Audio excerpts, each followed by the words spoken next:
the Dolan family, which owns Madison Square Gardens and the Knicks and the Rangers and New York and everything. Some other rich person. Some other rich dude. Started this HD news network, and so I got a job there. I was the third person hired in the company. And well, that's a lot, I think, as far as production anyway. Because I think that's what, when we would bump into each other the most, you were, I remember I was on a freeway, but it was one of those like upper deck type freeways in New Orleans during Katrina. You know, the city looks like it's been bombed out, and I'm on one side of the freeway, and I look over to the other side, and there's Nigel with his tripod just, and I'm like, Nigel, what are you doing here in New Orleans? Hilarious. For me, I'm more of like the front end of it. I'm just making it up. Of a similar nature or character. JMKast. JMKast. But we get shocked often by Chris. You Google my name, it always pulls up Ric Flair and Blackjack Mulligan. That's another story for another time, though. Hello. And How again, low can you go? It's another time. It's another time on the JMKast. Here we go, and we're somewhere new. We're not in Rick's basement anymore. Rick Mulligan and Greg T, because he likes to say T and drag it out for like a week. Greg T. Johnson. There it is. There we go. We did it properly now. I feel much better. And you probably see a third gentleman here. Yeah. Someone that goes way back for me, Nigel McGregor. And Nigel and me, we went to the college together. I think only the 1 year we were actually there at the same time. But what's fascinating to me with Nigel is that he too is a photographer. Yeah. Didn't work. We never worked together. Okay. But I would be in the weirdest locations, and I just look up and, Nigel, what are you doing here? That's funny. Because I'm omnipresent. Everywhere, all the time. So the reason we chose the place where our standard service, one, amazing restaurant, Heath, Texas, but two, it's like 3 seconds from Nigel's house. Yeah. So we were like, hey, let's make it quick. And he's like, well, I got a hard out. And we're like, okay, that's perfect. So I can stumble home. yeah, he can have 6, 7, 8 drinks here in the next 45 minutes and stumble home and still make it to his afternoon event. But Nigel's a great person for us to talk to, especially on video production. And oh my God, I'm so excited. Let me get this in just because we're at the beginning. We always forget. Like, subscribe, comment, do all these fun things. Share with your friends. Share with your friends. Do all that good stuff. Trying to grow the network. Yeah, and you know, we're trying to tell people about video production and JMK Creative Group, which me and Rick are part of, and of course we're gonna support Nigel and what he does as well, but Nigel does some pretty cool stuff. Yeah, if you know Rick, I do. Nigel does some really cool stuff. But there's this team that he does stuff, league that he does stuff for. Which that I think we're all league? fans He does of. all the leagues. Well, but there's one real league that everyone knows. I think they play not soccer, football. I think American football, Pee-wee football. Pee-wee. Oh, well, depending on who the reffing is, it's Pee-wee football. Wait, is it this team? Oh, gotta hit The only thing else I got to say is, how about them Cowboys? Yeah. I think that's it. Yeah. How about them Cowboys? Yeah. How about that? I think Jimmy Johnson, right? That's back in the day. That was back in the day. Back when they were still good. I don't know if you actually were working back then. I was. You were already doing it back during the Jimmy Johnson days. No, I missed Jimmy. Yeah. I missed Jimmy. But you were there for Barry? Barry, yeah. I started, I think, right after Barry came in. So you saw a Super Bowl then? Not firsthand. Yeah. They didn't take me. Okay. But yeah, I saw a good team. And Have you ever been in the championship locker room yet? Yeah, but it was when Green Bay was here playing in the Super Bowl.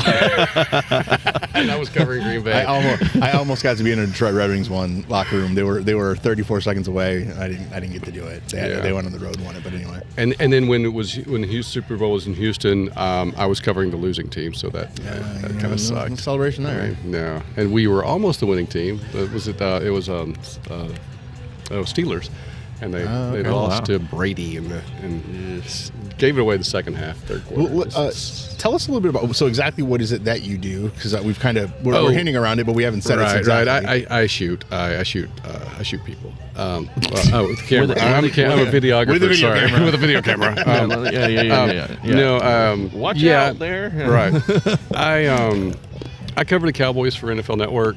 I do some ESPN work.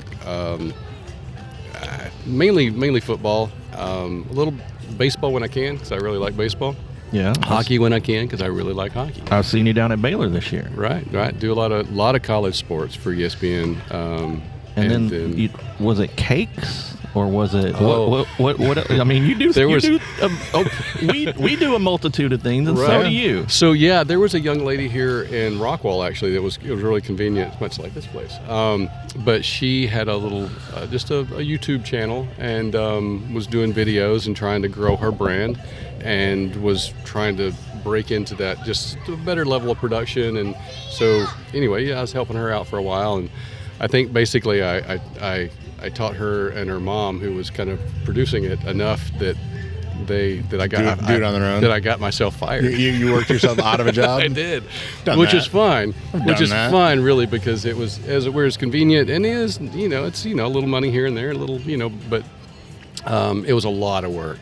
It was a whole lot of work for very little anything in my bank account. So yeah, to see it go, it's like, well, that was cool, but. Yeah, it ran its course. It was good, things like but it was fun. Tough. But it was fun because it was just so different. You just go in and watch this young lady decorate cakes. And they didn't know anything about video production, so everything was awesome. Right. They didn't have some other producer going, "Hey, can you get this shot?" Right. Or whatever. Which is a godsend sometimes. Mm-hmm. I will say this. I always like the input. I always like it when someone suggests a shot. Sure. I'll never, ever, ever be like, why? Right. And I've heard of guys, producers saying, hey, I'm looking for this, and the guy going, why? And it's like, that sentence doesn't exist in my vocabulary. Right. Because if you're paying me, if you want me to go hang off that building upside down, and because you want this upside down shot from the top of the thing, if I can do it, I'm going to give it to you. I think it's a bad idea, but that doesn't mean I'm not going to make an attempt to give you what you're asking me for. And Nigel's done work for us. He has. He's actually, which I love that he was willing to do that. There's there's a story to that, right? What? Him and I shooting together the first time? Oh, I don't know if I know that story. Oh yeah. Okay. What? So Andy, yes, our producer, we hire Nigel, and I'm still at the time was still working at 8. Yeah. And I think it was a 2 o'clock call time. Yeah, it was mid-afternoon. 1:30, 2 o'clock, and I worked until 1. Right. So I'm driving from Dallas to the location in Fort Worth. And I'm just going, and I've been to this location before. For some reason, my MapQuest doesn't seem right. Okay. And all of a sudden, I realize that I am not in the right place, and I'm supposed to. Are you on your way home? And I'm supposed to be meeting Andy in That's happened to me. 5 minutes. Accidentally, go on autopilot, and you just start driving home, and you're like, oh wait, I'm supposed to be the other way. Yeah, I was about 5 minutes from my location, which wasn't right. And so I get there, and he's already there, and I feel like such an idiot. I'm just like, and he's using our second camera, right. So it's not like, and we didn't know each other at the time. Yeah, so it's not like he can start shooting and wait for me. Right. So it's like I was like so embarrassed, and I'm like, it's our first date with this guy who's you hadn't met Nigel. Probably thinks I'm an idiot, and I felt so stupid. Well, I mean, he might not hire you, but no, I've been doing this way too long for and like I said, you guys are paying for me, so I don't care what time you show up. Yeah, I felt so stupid. I was so mad. And Andy, Andy's cool about stuff. Andy was just like, it happens. It was the 4 guys that were waiting for us. Yeah, it was the guys. That was what I was really having trouble with, because it's like you got these guys sitting there waiting on us, and although they don't care, the longer they wait, the less work they're having to do. And they might hit overtime at some point. Who knows? So Nigel, tell me, go to the beginning of where me and you met, and then kind of progressed kind of a little bit through your career to where you did get to doing what you do now. Well, we met in school at East Texas State University, which is now A&M of Commerce. Yes. I was kind of. You were one of the cool people when I was there. Yeah. I was like, Well, ooh, Nigel. The bar was low at East Texas State. You and Philip were the guys. I just talked to Philip. He's in town actually. Oh, he is right Yeah, now. yeah, his brother's getting married. Oh, I didn't. Well, I knew that, but I didn't know like the date. In October, but he's had some other family things he came in for, and he's just staying. His father and stuff. Yeah, and his mom had a car wreck and stuff. Oh, too. Oh Injured. no. So That's he came just- in to take care of business, but Yeah. that's Philip. Yeah, What's love Philip. Love Philip. Producing the weather from Sulphur Springs, Texas, in And LA. for LA, For LA, and he also used to produce the weather at WFAA for Troy Duncan for years and years. While he was still in college. Yeah, and he Lied. and then he went and he moved out to LA, and he's been on a lot of TV shows and stuff. Another guy we went to college with. Oh, very cool. Yeah. Auditioned for SNL many Really? times. Yeah. That's a hard because hard he's an get, man. impressionist, Right. and if they already have the impressionist, it's hard to get in. Right. It's And hard they to get seem in always- anyway, man. But Right. but he's had a lot of. He has something right now that he's teased that's supposed to be really cool, and I don't know what it is. But don't I don't say know. if you do know. No. But I've just seen a post where he's kind of teasing it, and he was really excited about it. So that's cool. kind of curious what that's going to be. Oh, good luck. Hoping Yeah. the best. Yeah, no yeah, doubt. but That's awesome. another East Texas State University / Texas Go A&M Lions. Commerce guy, and your wife. Yeah. Yeah. She graduated there, and she's got the heck out of the TV business, and now is a teacher. Yep. Which is just like pulling your fingernails out with pliers every day, but good for her. But from college, where did you end up? So, graduated college. My wife and I, she was my girlfriend at the time. Yep. We loaded everything we could up into my little Nissan pickup and her like Buick LeSabre big boat that she had, and moved to Grand Junction, Colorado. Colorado. Yeah. Started working for a local news station, ABC affiliate. Actually, I freelanced for a little bit. She's worked for the station, and then I ended up getting a station, a news photog job. So she did some TV in the beginning. She was morning news floor camera operator, and then I've done she that was- job. Yeah, Not yeah, fun. yeah. It's a beatdown, especially asleep on the getting air up once. so early. Oh, Yeah. Yeah, cameras were at Yeah. the ceiling. Yeah. Nice. Yeah, didn't help that I was not sober. Well, that was- happens in this business. 22. I was partying in Right. college. I went to work and I was completely. They really didn't vet unprofessionally you drunk. very well, did they? They should have No. hired somebody. Okay, quick story how I got the job. He doesn't do this now, folks. No, Just anyone I listening. don't drink anymore. Super quick story how I got Nice. the job.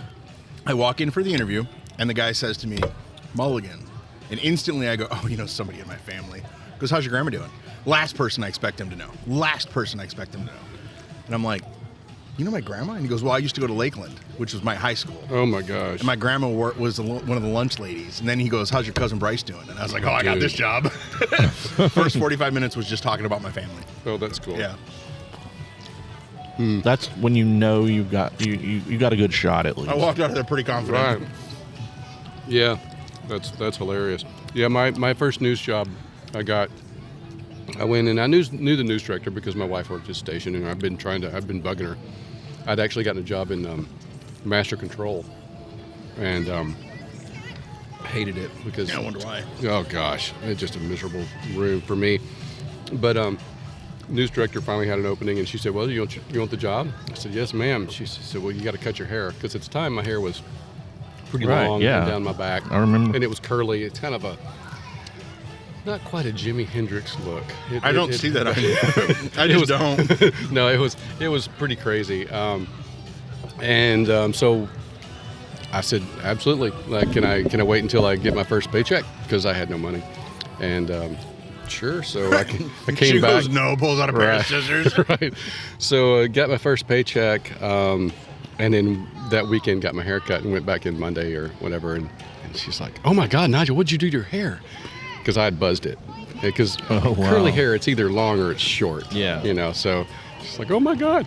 Anyway, so I had that job we lived in Grand Junction for a year and a half or so, a couple years, and I went to Colorado Springs. Worked there for another year-ish, a little more, and then it was just kind of time to come back, start a family, come back to East Texas where all the family was, and North Texas, whatever. And then just came back and a couple staff jobs, but eventually made it back into freelance, and that's where we ran it together. He's skipping the part which I don't know if he was freelance when you worked for HD. You worked for Mark Cuban's thing for a while. No, it wasn't Cubans. It was the Dolan family out of New York. I was going to ask you, was it before Cuban bought it? Oh, okay. No, because Cuban. It was never part of Cuban. It wasn't HD Net. It was HD News. Okay. Which is the Dolan family, which owns Madison Square Gardens and the Knicks and the Rangers and New York and everything. Some other rich person. Some other rich dude. Started this HD News network, and so I got a job there. I was the third person hired in the company. And well, that's a lot. I think, as far as production anyway. Because I think that's what, when we would bump into each other the most, you were, I remember I was on a freeway, but it was one of those like upper deck type freeways in New Orleans during Katrina. You know, the city looks like it's been bombed out, and I'm on one side of the freeway, and I look over to the other side, and there's Nigel with his tripod just, and I'm like, Nigel, what are you doing here in New Orleans? Hilarious. And then one time we were at Billy Bob's, and some dude, he's gonna put himself. This guy is putting himself in a sleeping bag with 100. I remember that. 100 diamondback rattlesnakes. 100 in a sleeping bag with this guy. Guinness Book of World Records. Yes, for the Guinness Book of World Records. I was going to say, were you guys shooting jackass? Guinness Book of Stupid People. Guinness Book of Jackass. Man. But there's Nigel. And then, of course, the Cowboy Cheerleader calendar issue, releases, and various cowboy games and stuff. But I feel like there was another place like Katrina where we bumped into each other, but last night I couldn't remember it. Those are the main two. Right. There's just been so many. I mean, when you're shooting news, the World Series, I bumped into Nigel during the World Series. Oh God, when the Rangers were actually in the World Series. When they had a good team. That was so cool for me, doing the Rangers World Series, because I grew up playing baseball. Right. And I went to college and played some ball, and then I ended up in this business and covering some sports, and end up working the World Series. It's a dream, isn't it? Oh my gosh, and as a little kid, the dream is to play in the World Series, but but you still got to work one. But I did, and so I called my parents. I was like, "Hey, I'm getting paid to be in the World Series." I mean, I'm working it in a different way that I wanted to when I was 8, but I'm in the World Series here, guys. And it was just, I don't know, it was a really cool phone call to me. That was the same way with Stanley Cup Finals, man. To be able to go to a Stanley Cup Finals game and be like, I'm getting paid. Actually, I wasn't getting paid, but it didn't matter. Didn't matter. It's like I'm you're in there. The building. You're working. And the trophy of trophies is here. Right. And it's like, and if they win this, I'm going to be in the locker. All these things are going through your head, and didn't win, of course, but that's all right. Oh, see, I did both of those series, and I was there for when they did win, and then when they didn't win, I was there too. Actually, I wasn't there when they lost, because I kind of thought they were going to lose to Jersey.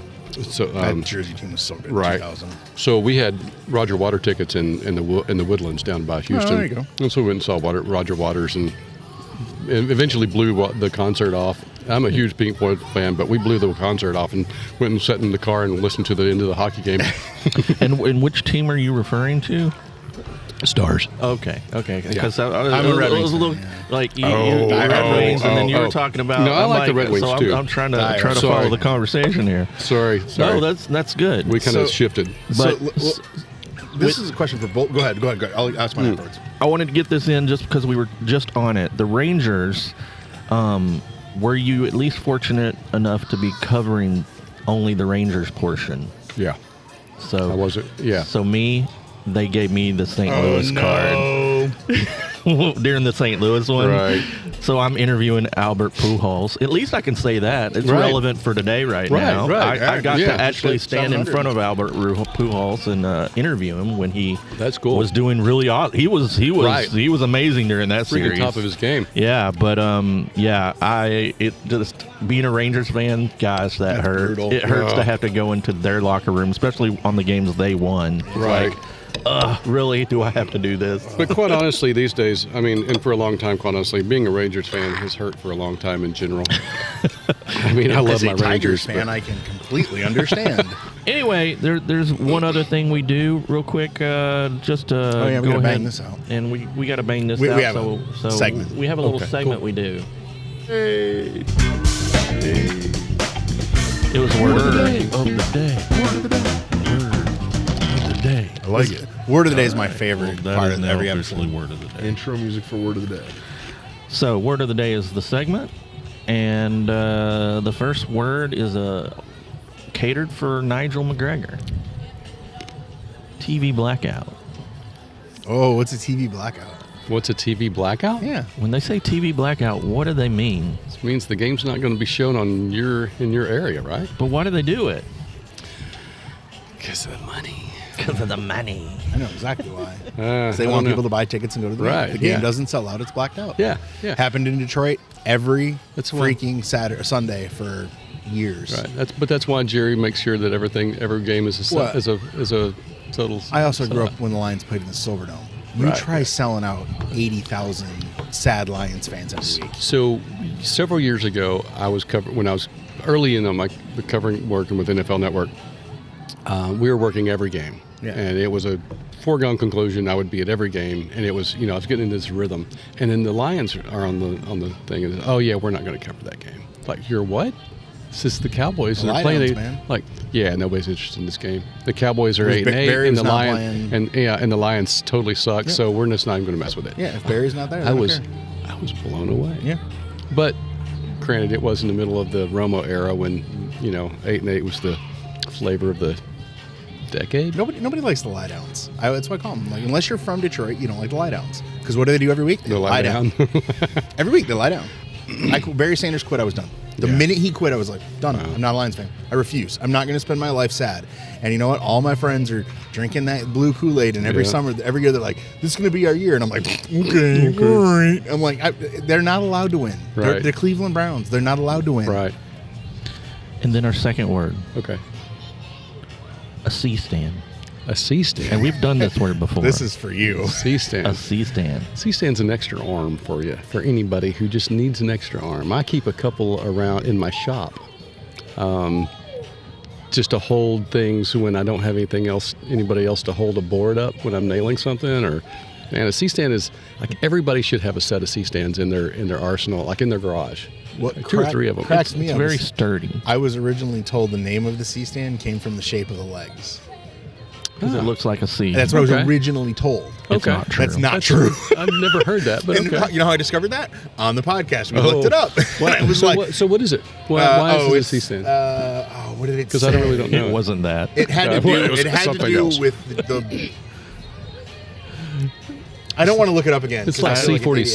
C-47. Why is it called a C-47? It had not it had a different clothespin. clothespin. It had a wasn't. different It name. wasn't that definition though. Yeah, it was It something was not where... because it looks like a C. But we started laughing. But it sure works. We thought it was funny. It kind of works. Sure. Because yeah. I gave the definition and Greg said, I don't think that's it. Look it up. I look it up and I'm like, that's not it. No. Huh, But I wanted interesting. more like the practical definition of okay, like so- how you use it. So I use C-stand to hold lights, heavier lights, or something a little higher because they're a taller stand, but they got an arm Possibly on them. backlight. Possibly, yeah, backlight. Or You can blocking stuff out. Fly a Putting backlight. put a... Right. Oh, a flag. A flag on it to or a block- scrim to or block something. stuff, yeah. Yeah, to knock down light. But it's just handy because they've got these arms and this knuckle that you can attach things to and almost put something, whether it be a flag or a scrim or a light or a whatever, almost anywhere really. I mean, I had the other day I was doing an interview and I had 2 C-stands flown out over a bar that I was having because I was having to light from one side of the bar and then the subject was on the other side, and I had 2 C-stands with chimeras. I just had a wall of light for them, and it was, That's awesome. great. And they, C-stand worked. It's perfect. But like I said, I've also used it to build my barn, to replace the ceiling on my front porch, to hold up I might have to call sheets you over. of plywood. I might have to call you over to have me help me some stuff. Hey, man. All right. Well, thank you, Nigel, Oh, thanks. for coming on and all that stuff. This is our sign out music. Which we have been fun. 18 seconds where we have to shut up, So. Yeah, and then we have to start yelling. Thanks for joining us. Thanks for coming, Nigel. Thanks for listening, everybody, and we'll see you guys next time.